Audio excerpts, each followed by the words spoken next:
বুঝছে না। আমার বয়স হয়েছে দেশ স্বাধীন যতদিন অতদিন আমার বয়স হয়েছে। আমার বাপ মা আছেন জামালপুর তারা নদী ভাঙ্গা মানুষ।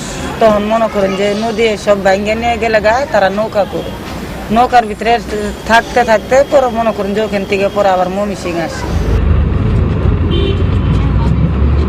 আর আমার বিয়ে হয়েছে মনে করেন যে 12 বছরের সময়। মনে করেন যে এই যে আজকালকার দেখেন না প্রেম ভালোবাসা কত কিছুই তো করে, তা আমগুলোর মধ্যে তো এরকম একটা কিছু হয়েছে।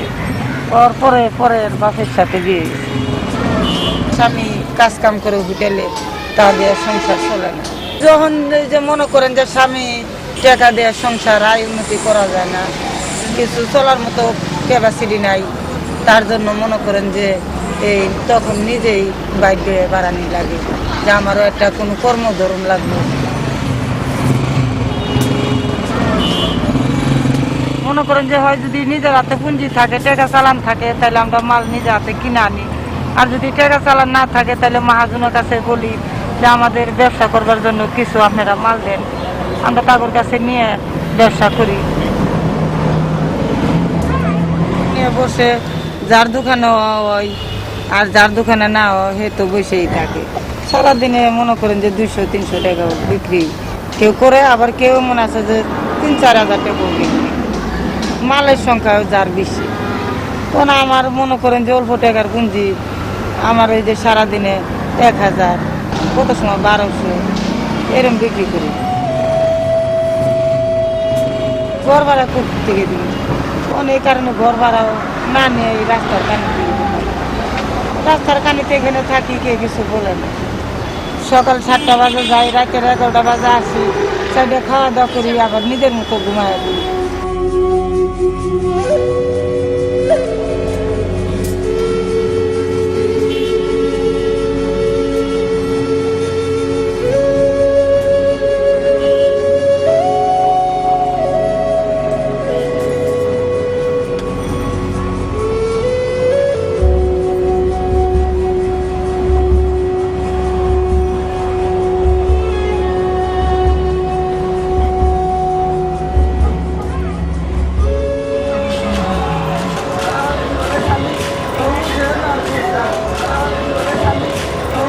বস্তি এলাকা এখন তো কেউ আর ভালোবাসে না। বস্তি দেখলে সবের কাছে খারাপ লাগে, কোন পরিবেশ নষ্ট হয়ে যা বলে, তার জন্য একবার উঠাই দিছি। যতবার বাথরুমে যাবো ততবারই 5 টাকা করে দিতে হবে, গোসল করলে 10 টাকা করে দিতে হবে। আর সারা রাত্রে যে বেলা ঘুমাই এই গাড়ির আওয়াজে, তারপরে যে এই পেট্রোল পাম্পের আওয়াজে চোখে ঘুমা হয় না। রাত্রে বেলায় যে 2টা খেত, একটা কম্বল আর একটা খেতা, আর এই যে গোতরে যা শরীরে যা থাকে তাই এমনি এখানে ঘুমায়। মেয়েরা মনে করেন যে আমগুর জাতের কাছে আর কি বিয়ে হয় নাই। মনে করেন গৃহস্থ মধ্যে বিয়ে হয়েছে, তারা নিজেরা স্বামীরা খাটে আনে, মেয়েরা খায়। আমার কিছু যে 50,000 টাকা ঋণের ধারের কারণে মানুষে কথাবার্তা যে ঋণ দিবার পারতেছ না, কিছু না, এইভাবে বই থেকে তোমার ঋণ মানুষে কি ছাড়িয়ে দিব। মেয়েরা কয় যে মা তুমি এত টাকা ঋণ করছো, তুমি এখনকার আমাদের এত ঋণ করে বিয়ে দিছ, মনে করো যে ঋণদার মানুষ এইভাবে চা, আমারও সমর্থন নাই যে আমরা তোমাদের দিন। পরে চিন্তা ভাবনা করে পরে চিন্তা করি যে এখানে থাকলে তারা ঋণের ব্যবধানে সবসময় অত্যাচার করবি, জ্বালা যন্ত্রণা করবি, কি দরকার আছে তার থেকে আমরা কিছুদিনের জন্য ঢাকা জায়গায় যায় ব্যবসা করে, পরে তাদের আস্তে আস্তে ঋণদার দিলে তারা ঋণালারা বুঝবো যে না, তারা যেখানেই যাক কিন্তু ঋণদার পাঠায় দিতেছে। মারে বললাম যে মা, তুমি এখানে, আমার 2 ছেলে আছে, আমার 2 মেয়ে আছে, তুমি এখানে থাকো, আমি যাই কিছুদিন আমি ঢাকা ব্যবসা করে আসি।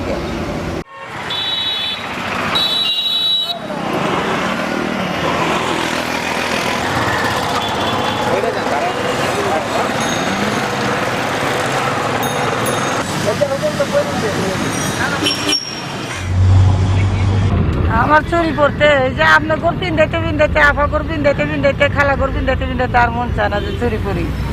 আমরা চুরি সবসময় হাতাই, মানুষের পড়ায় দিয়ে এই জন্য আমগুলো আর মনে চায় না।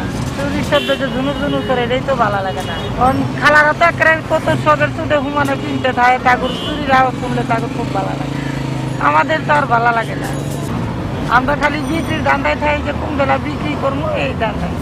বিক্রি হয় যে ভালোবাসা দিবসের সময় বিক্রি হয়, 16 ডিসেম্বরে বিক্রি হয়, প্রেম দিবসের সময় বিক্রি হয়, তারপরে আবার বৈশাখে বিক্রি হয়। যখন যখন মনে করেন যে একটা সিজন আসে, ফাল্গুন মাস আইতেছে, পয়লা ফাল্গুন মাস, তখন একটা বেচা কিনে আসে। শুক্রবারের দিন একটু বেশি বেচা কিনে হয়, 2-1 হাজার টাকা। আবার কতজন 4-5 হাজার টাকা বিক্রি করে। মাল সংখ্যা বেশি যার, সে তো 5,000ও বেছে, 4,000ও বেছে। আমার মালের সংখ্যা কম, আমি 1,500 বেশি, 2,000ও বেশি। তাই করবো কারণে মনে করি আমার সবকিছু আমি নিয়ে আমি সব নিয়ে এবার দুপুর তো সব নিয়ে আসি, কিছু থাকবো না। আর আমি সার মতো সব বেশ করছি সব আমি কালকে গাড়ি চালাই যা কিছু লাগে সব কিনে আনবো। আর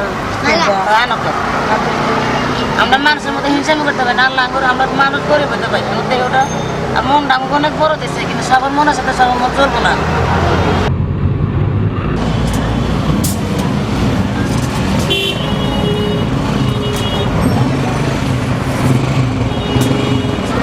আমি তো মনে করি যে গার্মেন্টস থেকে, তারপর হইলো এই বাসাবাড়ি কাজের থেকে, তাও নিজের ব্যবসার মতো কোনো ব্যবসা নাই। এটা একটা আমার একটা মনে করেন যে নিজের ব্যবসা, যেটা আমার করে অভ্যাস হয়ে গেছে, আমার সেটাই করা আমার কাছে কিন্তু অনেক ভালো। মেয়ে তো মনে করেন যে আমার তো আশা আছেন যে আল্লাহ যে পর্যন্ত পড়ানি আসেন সে পর্যন্তই পড়াইতাম, কিন্তু আমার তো এই তৌফিক নাই।